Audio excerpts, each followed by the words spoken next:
Seja bem-vindo ao podcast do Inova Social. Eu sou Vitor Vasques. E eu sou a Andressa Giordano. E hoje, Andressa, a gente vai falar sobre empreendedorismo social, que é o tema do mês. Mas, como nós já falamos no último podcast, os empreendedores sociais também têm que ser tratados como uma empresa, né? Sim, uma coisa que só se você pegou o nosso podcast no meio do caminho, não ouviu o anterior, o empreendedorismo social, ele é basicamente um empreendimento que vende um produto que existe para resolver algum problema, um produto ou serviço. Então, não é uma ONG, não é uma instituição filantrópica, não é nada disso. É uma empresa que gera lucro, mas que resolve algum problema da sociedade.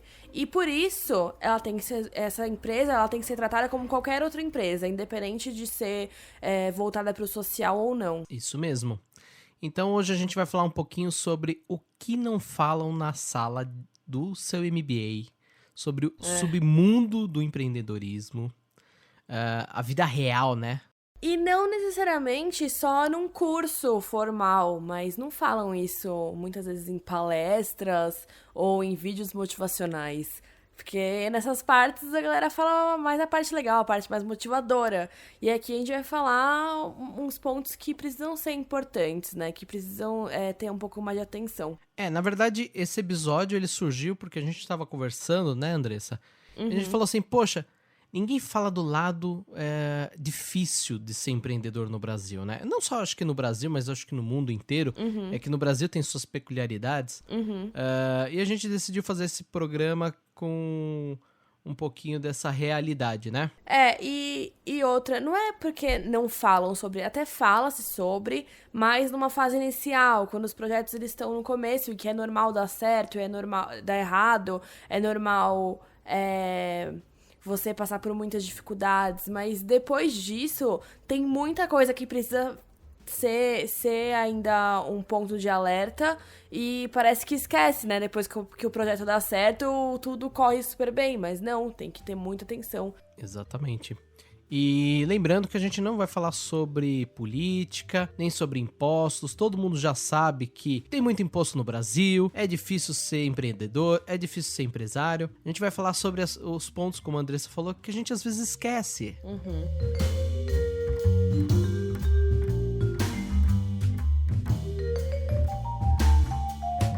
Bom, então vamos lá, Andressa. Começando, né? Acho que o primeiro ponto é que a concorrência ela pode ser desleal. O que a gente quer dizer com isso? Você vai encontrar vários tipos de pessoas pelo mercado aí. A gente esquece que lá dentro da sala de aula, eu brinquei com o MBA, né? Mas o pessoal que quer empreender normalmente vai fazer um MBA. E aí o pessoal se preocupa na concorrência e fazer uma análise SWOT, uma análise de pesquisa de concorrência. E esquece que a gente tá falando com pessoas, né? Sim, a gente fica muito preocupado com a concorrência do mercado, no modo geral, só que a gente esquece de trazer isso pro individual, pro indivíduo. Às vezes você tem um concorrente, uma marca que não é bem sua concorrente, mas você acaba encontrando uma pessoa que trabalha naquela marca que acaba te tratando muito mal e acaba tentando de alguma forma atrapalhar o seu caminho. E muitas vezes você vai encontrar pessoas que não estão tão afim de ser legais com você. É que o ecossistema de empreendedor hoje no Brasil, praticamente todo mundo se conhece. Quem não se conhece vai se conhecer e quem tá chegando agora vai acabar conhecendo todo mundo. E eu acho que é um ponto interessante a gente falar que, para evitar isso, para evitar aborrecimento, acho que vale a gente sempre ter um trabalho de jurídico, vamos assim dizer. Ah, Vitor, o que quer dizer? Quer dizer que eu preciso contratar um advogado e ter ele colado ao meu lado? Não. Mas se você vai prestar um serviço, vai entregar um produto ou qualquer outra coisa que você vai fazer, faz um contrato, não deixa as coisas em aberto, não é, Andressa? Sim. A gente tem uma mania de nunca achar que as pessoas vão fazer o pior. E muitas vezes elas fazem. Não porque elas são pessoas ruins, mas porque são pessoas que talvez não trabalhem com a mesma ética que você trabalhe. E aí, de qualquer forma, a gente precisa ter algum respaldo jurídico, porque você não vai lá bater na porta desse seu concorrente e tirar satisfação com ele, porque isso é completamente desnecessário. E além da parte da ética, às vezes não dá samba, né? Exatamente. Andressa e eu, a gente teve um exemplo recente que não foi nenhum problema de ética, não foi nenhum problema jurídico. Foi simplesmente. Foi briga, né? Foi simplesmente que às vezes eu brinco que qualquer empresa e qualquer projeto que você vai trabalhar é quase como um casamento, né? Sim, Pode ser que dê errado e no meio do caminho. Não tem gente que se divorcia e vira amigo, né? Então eu acho que é basicamente isso. Mas se tá lá, se tá no contrato, se tá tudo organizadinho, pelo menos você já sabe qual que é o livro, qual que é a TV que você vai levar embora, né? A gente falou no começo de pessoas que são desleais, pessoas que são antiéticas, mas muitas vezes algumas junções no mundo dos negócios não dão certo simplesmente por não dar certo. E sem briga nem nada, mas de qualquer forma precisa ter esse apoio. Eu falo uma frase que a galera fica brava comigo, fica enlouquecida porque acha que eu tô sendo irônico, né? Eu falo, isso é só negócios. E é verdade. Gente, eu não tô sendo irônico. Ou as pessoas acham que você tá sendo prepotente, né? Sim, exatamente. As pessoas... É que o brasileiro tem um ponto interessante, Andressa. Nós, brasileiros, nós somos muito emocionais. Nós somos muito passionais, né? Sim. Nós fizemos um texto agora, na verdade, há pouco tempo atrás, num outro canal que a gente cuida, que é o Café pra Dois. E eu contei um pouquinho sobre essa questão passional, né? Eu dei um exemplo, por exemplo, da minha avó, que trabalhou 40 anos com a irmã, e no final saíram brigadas. Aí você acaba com uma parceria de negócios e com um contato de família, né? Porque isso acaba dando uma briga desnecessária, né? Exatamente. É claro que, assim, a história é longa, mas encurtando, talvez se tivesse um contrato ou algo legal, isso cortaria pela metade. Então esteja preparado para encontrar vários tipos de pessoas nesse mundo, né? E isso é igual pagar seguro. Às vezes você não vai precisar nunca na sua vida, ainda bem. Mas quando precisar, pelo menos você vai estar respaldado de alguma forma, você não vai ter que ficar apagando incêndio. Então eu acho que é muito importante prestar atenção nisso. Porque não acho que é um dinheiro que vai ser gastado à toa, ou que, enfim, se acontecer alguma coisa eu vejo. Não, vamos tentar apagar o mínimo de incêndios possíveis, né? Eu tenho uma dica preciosa. Tenha um amigo advogado.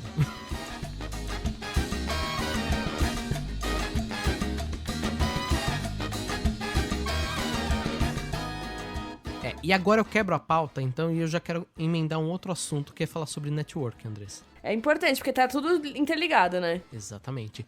Eu acho que, assim, network vale ouro. A gente fala muito sobre, eu faço network, eu tenho um monte de cartão aqui. Meu amigo, se você tem um monte de cartão, você junta tudo isso e joga na lixeirinha ali do lado da sua mesa. Pois é, eu duvido que esse tanto de cartão aí, que todos esses números estejam na agenda do seu celular e que você tenha falado pelo menos uma vez na vida com essas pessoas. Eu duvido. Exatamente. Eu acho que você falou tudo. Não adianta nada você ter o contato de milhares de pessoas se você não tem um relacionamento com elas. Aí vocês se encontram uma vez por ano em um evento muito pontual, que acontece uma vez por ano, e vocês dão um oizinho, tomam um café e acham que isso é networking. Sinto muito, não é? Isso quando encontra, Andressa. Exatamente. Eu tenho um projeto pessoal que eu ainda vou colocar em prática, que eu vou tomar ainda... Eu vou fazer igual aquele americano, eu vou tomar um café por dia com cada um dos meus contatos do Facebook. Eu vou demorar uns 10 anos pra fazer isso. Começa excluindo umas pessoas do seu Facebook que já ajuda. Não, mas uma coisa que é verdade vira e mexe, eu viro e pergunto como que as pessoas estão. Eu pergunto como que tá caminhando. E eu tenho contato com o meu ex-chefe, a minha ex-estagiária, ao meu cliente que eu atendi há 10 anos atrás. Então, gente, isso é network. E a gente hoje usa uma ferramenta que é muito interessante, né, Andressa? Que todo mundo acha que é um grande acervo de currículos, né? Sim, infelizmente. Que é o LinkedIn. Infelizmente a galera ainda acha que o LinkedIn é um grande acervo de currículos. Não, hoje eu entrei no LinkedIn e tinha um post motivacional, enfim, daqueles posts que rolavam em e-mails há 10 anos, que era assim, porque o fulano foi em uma entrevista no Banco X e perguntaram se ele tinha experiência. Aí ele falou, experiência? Eu tenho experiência em contar sonhos, sabe aquela enrolação toda? Nossa. E era um post que, como foi na época época, eu lembro dos meus pais lendo esse e-mail pra mim, como foi na época um e-mail super compartilhado, super encaminhado, o post do LinkedIn tava assim, bombando. E eu fiquei, gente, eu quero ler textos sobre empreendedorismo, eu quero ler texto sobre carreira, enfim. Muitas pessoas usam o LinkedIn da forma certa, mas infelizmente, talvez eu tenha que dar uma arrumada no meu feed, porque algumas pessoas usam exatamente pra isso, pra compartilhar post motivacional e vaga. É importante no LinkedIn ter o feed bem trabalhado, né? Então, sigam pessoas interessantes. Não adianta você sair seguindo todos os seus amigos, porque você tem aquele amigo que fala besteira, tem aquele amigo que vai compartilhar marketing multinível. Então, né, fica aí a dica.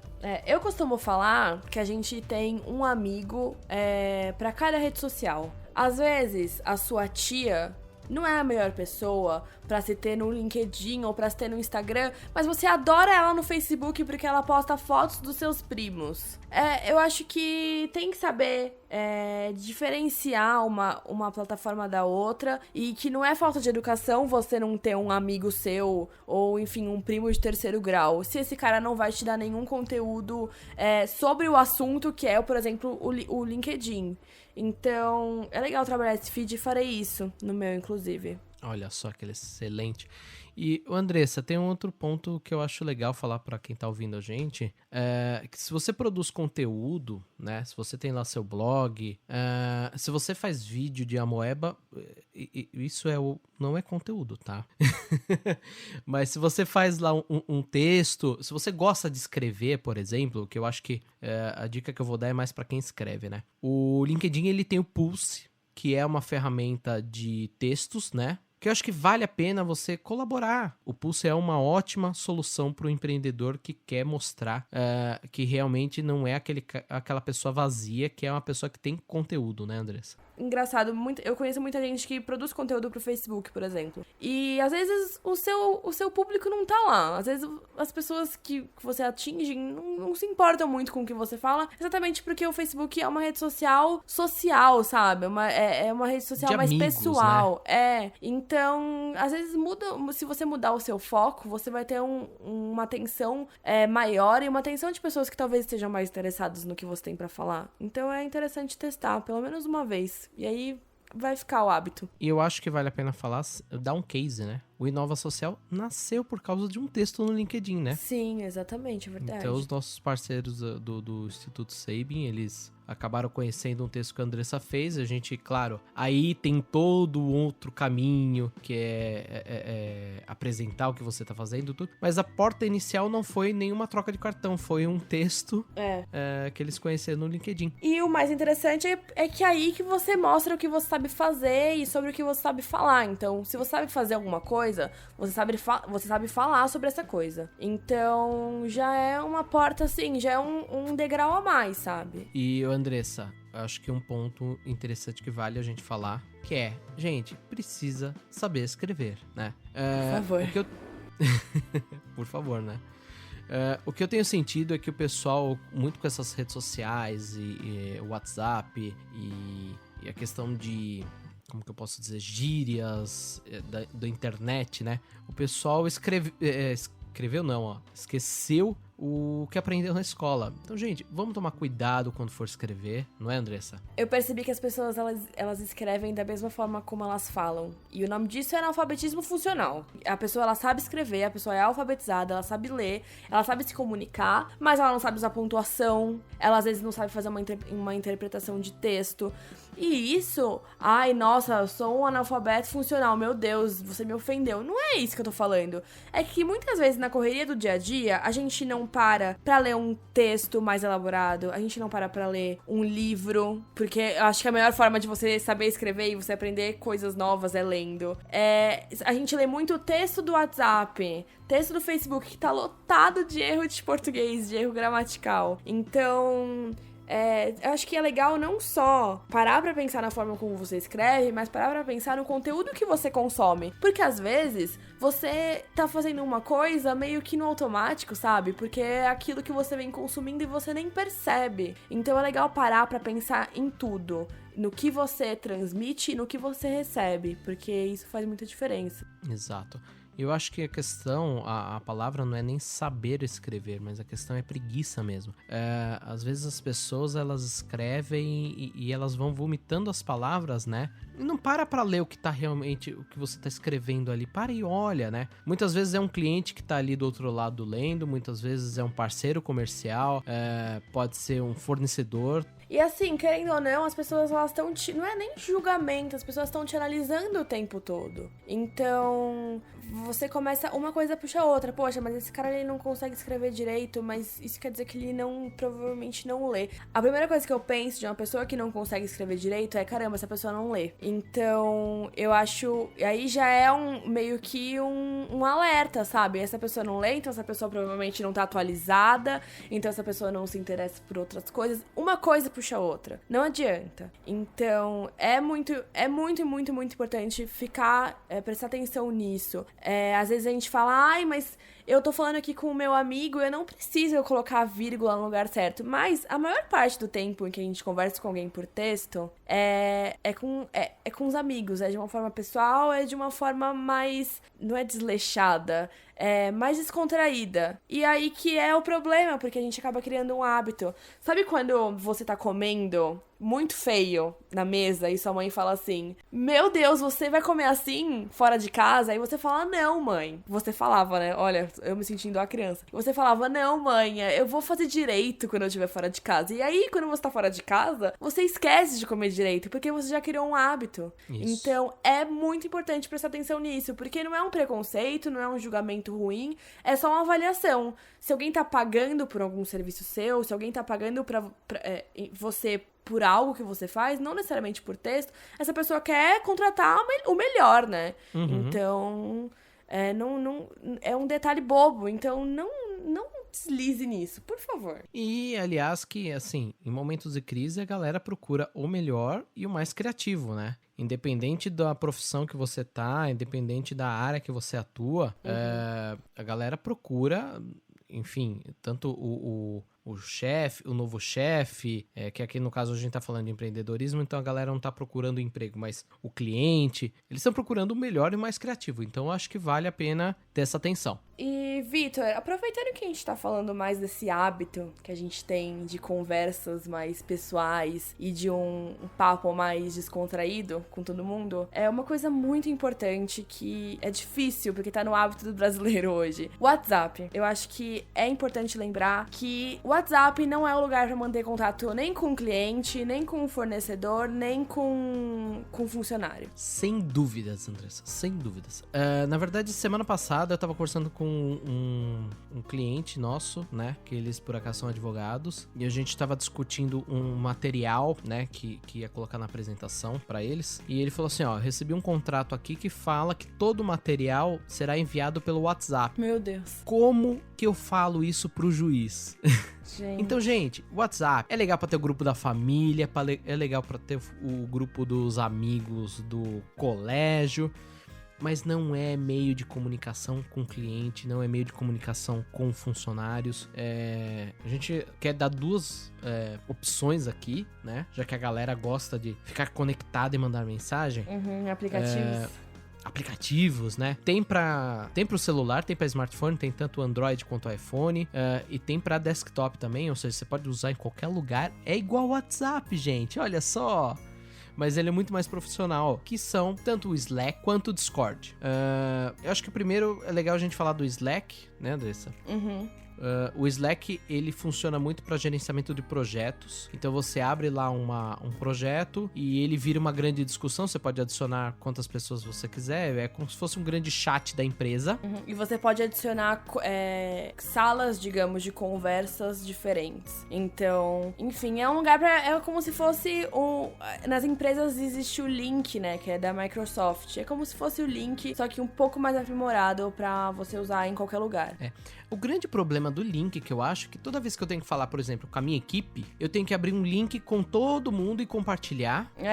Sim. E se a pessoa não salva o histórico, né? Que muitas vezes eu já tive empresa que acontecia isso. O histórico tava lá desativado. Nossa, e aí depois eu ia olhar, o histórico se perdia. Uhum. O Slack, ele fica lá salvo. O Discord também fica. Como se fosse uma grande conversa. Então tem lá o arquivo que foi compartilhado. Pode-se compartilhar foto, vídeo, links externos. Então eu acho que é bem interessante pra você gerenciar um projeto. O legal é que você pode abrir uma sala pra cada assunto. Então, por exemplo, nossa, a gente precisa muito de referências de marca. Tô viajando aqui. E aí, abre-se uma sala só pra galera ir jogando suas inspirações, suas referências sobre alguma coisa específica. Então é legal porque você consegue segmentar a conversa. E aí você não fica assim, nossa, fulano me mandou um link sobre tal assunto. Onde será que tá? Sabe? Pra você não ter que ficar voltando. Então eu acho que é legal porque a conversa fica muito organizada, muito mesmo. E o Slack, eu não sei porque eu acabei substituindo o Slack pelo Discord por um simples motivo. O Discord permite muito facilmente você fazer ligação de áudio. Nossa, e é ótimo. Esse podcast, por exemplo, a gente tá gravando no Discord hoje, né, Andressa? Sim. O que é o Discord? O Discord, ele foi criado, na verdade, pra galera que joga games online, né? E a gente acabou descobrindo ele por acaso no meu grupo de Counter-Strike, eu descobri ele. E eu olhei pra aquilo e falei assim, gente, dá pra usar isso pro trabalho, porque ele é um Slack com ligação via VoIP, com uma qualidade fantástica, que você pode ficar ali na sala. Então, por exemplo, você pode deixar desativado o seu microfone e deixar ativado o áudio. Então, quando alguém virar na sala e falar, oi, Andressa, a Andressa vai escutar, porque ela tá só com o microfone desativado. Então é como se a equipe inteira estivesse espalhada pelo mundo inteiro, mas estivesse dentro de uma sala só. Isso é muito legal. Eu acho que isso é o mais legal, porque pra quem não sabe, eu não sei se a gente já chegou a comentar, eu e o Victor trabalhamos juntos, só que em ambientes separados. Então, a gente às vezes precisava ficar o dia inteiro ligando um pro outro pra resolver coisas. Que numa empresa normal, num escritório, você faz isso só chamando a pessoa. E aí o Discord foi uma ótima solução pra isso, porque é como se a gente entrasse pra trabalhar, tivesse no mesmo lugar, só que em lugares diferentes ao mesmo tempo. Então, eu acho que isso é ótimo, isso aumentou muito a nossa produtividade e a nossa comunicação, que a comunicação é essencial, né? Sem dúvida. E ele também tem um canal de texto lá, igualzinho o Slack, que fica um grande arquivo, né? Eu acho que o Discord, ele tem algumas ferramentas de busca muito melhor do que o Slack. Eu acho que além dele ser melhor na busca do que o Slack, ele tem essa parte da ligação ele chama canais de voz, né? E igualzinho o Slack, ele também permite que você abra abas por projetos. Então, no caso aqui, Andressa, eu tenho um pra Citrus, né? Eu tenho um pro Inova Social, mas eu também tenho um logo acima que é o do Counter-Strike. Olha só. Então, é uma forma muito legal que você pode mesclar o pessoal com o profissional sem que isso atrapalhe. A gente tem essa praticidade do WhatsApp e tudo mais, é claro, não é uma regra super dura que, nossa, meu Deus, eu não posso de jeito nenhum falar com o meu cliente, fornecedor ou funcionário por WhatsApp, porque, enfim.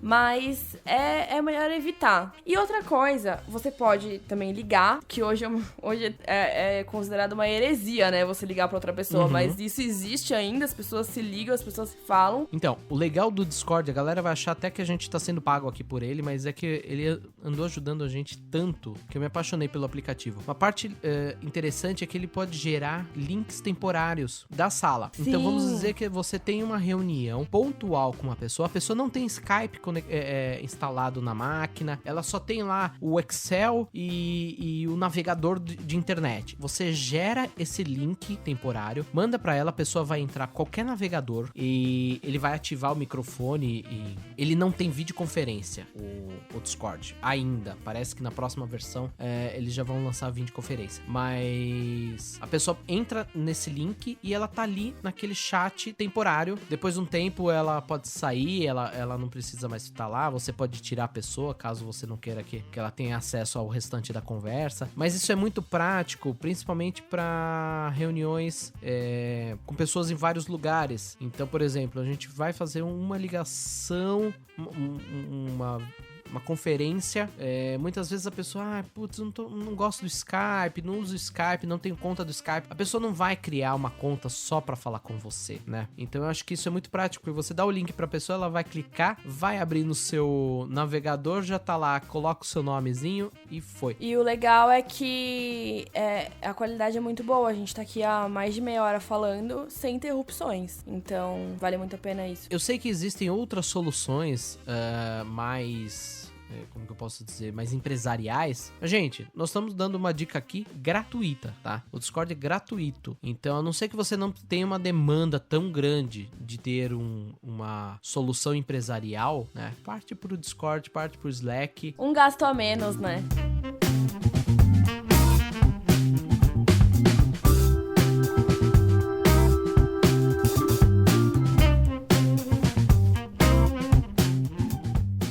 E falando, Andressa, agora de um último ponto, né? Que é qual é o valor do seu produto.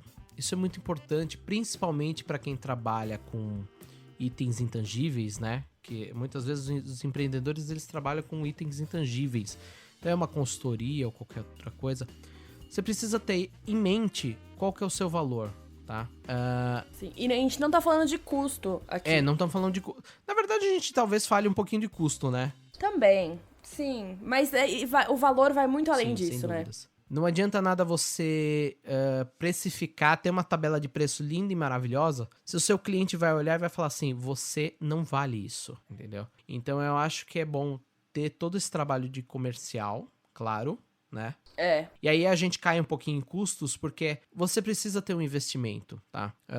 Hoje a Andressa, a gente também trabalha com a consultoria, né? E a gente trabalha com consultoria de gestão de marca. E muitos dos clientes falam assim, eu não preciso disso, sou muito pequeno para isso. A marca começa do primeiro momento que você abre a porta. Então acho que vale a pena você tomar esse cuidado, né? De ter um investimento. Ter um investimento Se você não sabe fazer marketing, contrata alguém. É a mesma coisa, se você não sabe fazer o pão, contrata um padeiro, né, Andressa? Mas o problema é isso, sabe? É que quando é alguma coisa intangível, alguma coisa como um conhecimento intelectual, como a comunicação, as pessoas acham que elas podem fazer. Porque hoje, principalmente hoje, a gente tem muito que comunicação é internet, que internet é redes sociais. E hoje qualquer pessoa tem uma conta numa rede social, qualquer pessoa pode criar uma página numa rede social ou uma conta comercial no Instagram, por exemplo. E as pessoas acham que elas conseguem fazer isso. Ok, você consegue postar uma imagem lá, um texto, enfim. Mas você consegue fazer uma estratégia, você consegue fazer isso de uma forma efetiva para sua marca? Então, da mesma forma como se você tem uma padaria, da mesma forma como você não sabe fazer um pão e você vai lá e contrata um padeiro, você tem que contratar uma pessoa que faça algo que você não saiba fazer estrategicamente falando, com uma comunicação. Isso é um ponto interessante para os empreendedores, porque muito empreendedor, eles começam achando que ele simplesmente vai conseguir vender porque o produto dele é genial. E a gente sabe que não é bem assim. Se você não tiver uma estratégia de comunicação, se você não aparecer, não adianta nada. A gente tem um case, né, Andressa, aqui internamente, que eu acho que vale a pena falar. Era uma pessoa que vendia um tipo de curso num valor muito alto, só que essa pessoa ela queria estar dentro do Facebook. Por quê, Andressa? Por quê? Porque todo mundo tá no Facebook. Exato. Porque eu tenho likes, né? Porque o like, ele faz um carinho no meu ego, né? Eu tenho 1 milhão de likes, né? Uhum. E a gente definiu que a estratégia era ele tá dentro do LinkedIn, por causa que o valor que ele tava cobrando de 4.500 por mês ali, não era um valor que ele poderia gastar em caminhões de dinheiro e ele ia atingir lá um percentual do Facebook, né? Já no LinkedIn, não. Talvez ele atingisse diretor de empresa, pessoas com um poder aquisitivo mais alto. Enfim, não vem ao caso, mas acabou não caminhando essa parceria com esse cliente. Mas isso é um grande exemplo de... Se você sabe, contrata alguém que saiba. Independente do que... Eu acho que a questão do advogado que a gente falou no começo do podcast também se cai nisso, né? Se você sabe fazer a parte jurídica, você não vai precisar de alguém. Mas com certeza você não sabe fazer tudo, né? Exatamente. E outra, principalmente isso, você não vai fazer tudo. Então, se você tem que escolher do que você vai cuidar. E você tem que cuidar daquilo que você sabe fazer melhor. E se você não sabe fazer melhor a parte de comunicação, porque não tem problema nenhum não saber isso, talvez você não tenha feito uma faculdade de comunicação, ou talvez você não tenha trabalhado nessa área, não tem problema. Contrata uma pessoa que faz pra você e você foca no que você faz de melhor. Porque muitas vezes a gente acaba ficando frustrado porque a gente faz um negócio e a gente fica meio que se enganando, sabe? De, não, eu sei fazer isso, eu sei postar uma foto no Facebook. E não é só isso. Então, isso é muito sério, porque a gente acaba vendo pessoas entrando em estratégia, montando suas próprias estratégias sem ter nenhum embasamento de experiência pra isso, ou enfim, nenhum embasamento até mesmo intelectual e teórico, e acaba gastando dinheiro sem necessidade.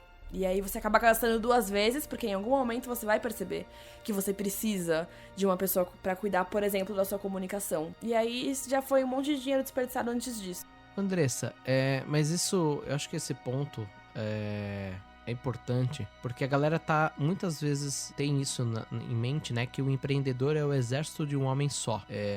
Não é assim, né? Não é assim que funciona. Claro, existem limitações financeiras pra isso, eu sei. Principalmente quando você tá muito no começo e você tem, sei lá,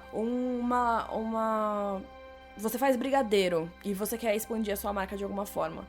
Realmente, eu entendo quando você me fala que você não tem dinheiro pra isso. Mas é legal se programar pra futuramente, num futuro muito próximo, você ter esse tipo de estratégia na comunicação da sua marca. Então, você não precisa fazer tudo sozinho, você não precisa sofrer. Eu acho que é uma coisa que a gente vai falar muito durante esse mês inteiro aqui nos nossos podcasts. Você não precisa sofrer pra ser um bom empreendedor. Você só tem que fazer bem o seu trabalho e saber delegar também, que é muito importante isso. Esse é um ponto muito importante. Eu acho que assim, do mesmo jeito que a gente tem ali que contabilizar o imposto, contabilizar a água, a luz, né? Você tem que contabilizar os investimentos que você vai ter na sua empresa, no seu projeto. Então, gente, coloca na pontinha do lápis e, melhor coisa, se planeje, né? E uma coisa muito, muito importante de se falar. Você, Vitor, falou um pouco, há alguns minutos, você falou sobre, você acha que só porque você tem um produto ou um serviço inovador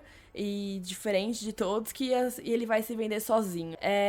Principalmente quando a gente fala de inovação social, de empreendedorismo social, a gente acha que a nossa iniciativa e a nossa ideia, elas vão mudar o mundo, e muitas vezes vão, e elas têm potencial pra isso, e só isso se vende. Eu inventei, sei lá, um canudo que filtra a água, que nem isso já foi inventado. Só que se você não falar pra ninguém, se você não tiver um time de comunicação, ninguém vai saber que isso existe. Então não basta só o seu produto ser muito bom, ou o seu serviço ser muito bom, e você ter ótimas intenções e você querer mudar o mundo. Você também tem que, de novo, agir como uma empresa, como qualquer outra. E investir em coisas que talvez você não considere importantes, mas são muito importantes sim. Eu acho que o planejamento é o mais importante e acho que sem isso a gente não vai pra frente. Não adianta querer fazer tudo sozinho, que quem faz tudo sozinho acaba não caminhando porque o peso é grande. É o que todo mundo fala, não fala nas palestras motivacionais, nas palestras de empreendedorismo, nos encontros, né? É difícil. É difícil ser empreendedor no Brasil porque é um desafio por dia. Mas eu digo uma coisa, é muito legal. Sim, vale muito a pena. E principalmente, o tema, a gente falou no geral, mas enfim, o tema desse mês é o empreendedorismo social. E principalmente quando a gente faz alguma coisa voltada pro social, a gente tem essa sensação de que tá assim mudando o mundo. Nem que seja o mundo de um bairro, de uma pequena cidade. Então, é difícil, mas principalmente quando a gente tá falando de empreendimentos focados no social, é muito gratificante. E Andressa, então chegou o fim do podcast, né? Olha só. Quantas vezes mais eu vou falar planejamento, então? Dá tempo? Gente, não esqueça de assinar o canal. Toda semana tem podcast novo, né? E se você tem algum conhecimento, se você é empreendedor e tem algum conhecimento que não contam na sala de aula ou nas palestras, compartilhe com a gente nos comentários. Manda e-mail também pro contato@inovasocial.com.br, né? Então, Andressa, vamos ficando por aqui. Até a próxima semana, galera. Tchau. Tchau, até semana que vem.